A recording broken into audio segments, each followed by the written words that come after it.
औलाद अगर अपनी चमड़ी उतार कर माँ को उसकी जूती बनाकर भी पहना देना तो भी उसके एहसानों का कर्ज अदा नहीं कर सकती। बाप एक ठंडी छांव और मजबूत सहारा होता है।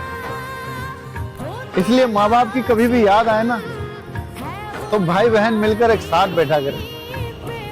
कभी किसी के चेहरे में माँ की मुस्कान नजर आएगी तो कभी किसी के लहजे में बाप का प्यार। माँ बाप की याद इंसान की रूह तक हिला देती है दोस्तों।